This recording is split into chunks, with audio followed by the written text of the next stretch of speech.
Hello, my name is Marilyn, and I have been a kinship carer with a special guardianship order for my granddaughter, who is now 12, who is very happy with us and it's her home with us.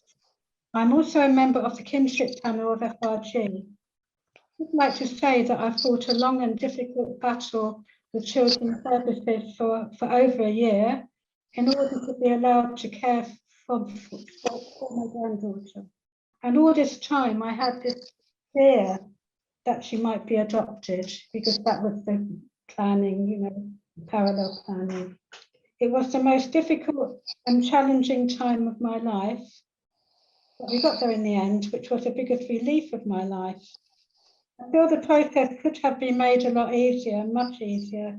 There had been a greater and more equal partnership between us, my partner and myself, and my other son, who lives with us, with the social worker involved in my granddaughter's case. I enjoy meditation, inner peace, reading and gardening. I love to read and learn things, and I work part-time at home as a proofreader. I want to introduce you to fellow kinship co-host Shaynayd. For the last 2 years, Shaynayd has been a kinship carer for her niece, and also has a daughter who is 10 years old. She is passionate about advocating for kinship. This is work which has become a full-time project.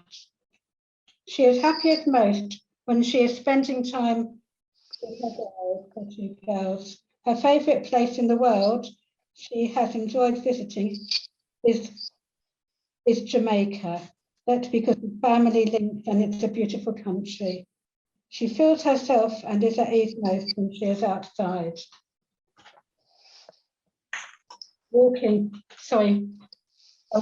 Outside walking, but one with nature. Her littlest girl is just at that age when she's interested in anything and everything. And here she reads a letter she has written to her sister. To my darling team, you were my big sister, but with 5 years between us, towards the end, I felt like your big sister, trying to help you the best I could. In your teenage years, there were problems, and you were placed into care. No one explained what happened. I just knew you weren't there anymore. There were hushed conversations behind closed doors when you had your first baby, and then another and another. Each time they were removed because you had suffered childhood trauma and started self-medicating to deal with your pain. But then your actions weren't seen as the reason you needed help, but the reason you couldn't be a good mother. When I did see you, we never spoke about the childhood trauma you experienced. I always remembered you looked so sad, and I didn't know how to ask you why. Years passed that we disconnected as children, especially you being in foster care. I don't remember seeing you.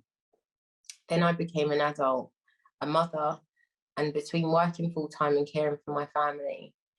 But in 2019, our family was contacted by the local authority who said you'd given birth to your 6th child, who'd been removed and was in foster care. The local authority had not approached our family at the earliest opportunity, and on this occasion, the judge had ordered them to contact us now. I was angry, not at you, but because I couldn't imagine, now being a mother myself, what you must have felt like having lost 6 of your babies. I wondered why someone hadn't tried to help you after each child had been removed, either to encourage you not to have any more or to support you to care for at least one of them. But realistically, I knew it was no use me being angry at what had happened. If I wanted to help, I had to do something about this baby, not only for her, but for you. I remember telling you to keep strong and have faith that I would fight for your little girl to be reunited with her family. I didn't expect you to be happy about losing another child, even though she would be cared for by family. But when I think back, I worry that even though you knew she wasn't going to be returned to you, did you feel I was joining all those who wanted to deprive you of being a mother? Over the next few months, when I had to be involved in children's services assessments and court proceedings, I don't think I've ever felt so terrified. isolated and confused in my whole life, fearing if I said anything or did something a professional didn't approve of, I could have lost your daughter. Nothing made sense. I felt like no one was on my side.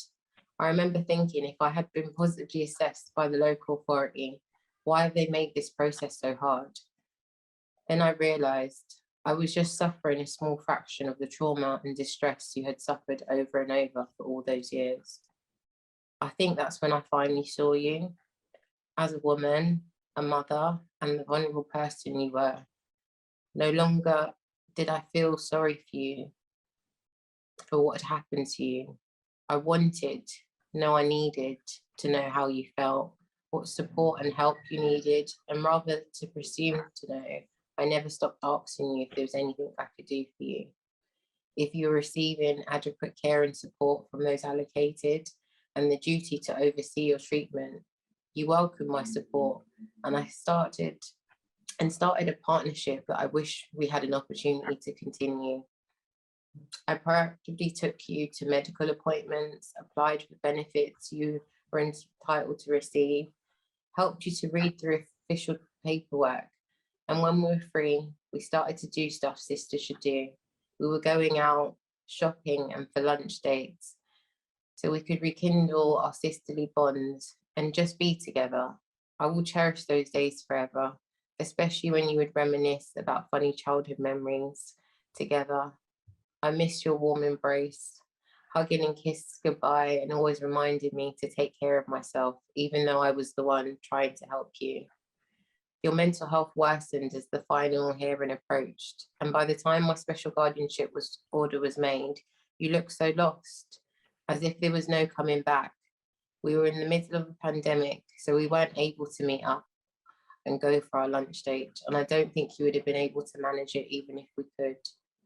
I never knew it, but that was the beginning of the end. In April 2021, you were gone, without any of the promised support or risk assessments that should have been afforded to someone as vulnerable as you.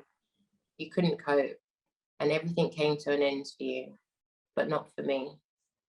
I continue to grieve for you, my big sister, but I'm so focused on using our lived experience to work with others so that we can find ways to implement better systems to support children and their families involved in social care system. I genuinely feel that the way forward must be by creating, nurturing and sustaining true partnership working between professionals and families. Not in every case would this result in a child remaining with their parent, but there must be a way to create a more positive experience for all involved. You would laugh if you knew how many counsellors I've written to, seeking their support to recognise children living in kinship care arrangements and detailing the challenges I faced early on. I was surprised with the number of responses I received. And since then, I've been given the opportunity to set up a special guardian support group and become a member of the family rights group Kinship Carers panel, and met so many senior leaders from children's services who were willing to expand on ideas to form better solutions to supporting children placed within their family and friends network. Originally, I did this for you, but through my work, I understand how significant it is for families and professionals working within a system that we have mutual respect for each other and for the role that we all play in seeking the best outcome for vulnerable children. I accept that there will always be challenges to partnership working, but I believe part of the solution is empowering communities to use their lived experience to further bridge the gap between professionals and families, allowing the opportunity for local forum groups to give positive and negative feedback directly to local authorities. I see sharing my experiences publicly as a chance to improve professionals' involvements with families, to be an opportunity to form partnerships that enrich our community and enable better support for vulnerable families before crisis arrives. I've seen improvements in our own local authority, Brent. They're making great progress in recognising and supporting kinship carers and their families through policy and guidance updates to reshaping the core support offered to special guardians. They recently even amended their housing allocation scheme to give priority housing to special guardians. Sis, I hope you're proud of me. Although you're no longer here with us, I promise you the partnership formed between me and you will live on through our daughter. With love, Shin.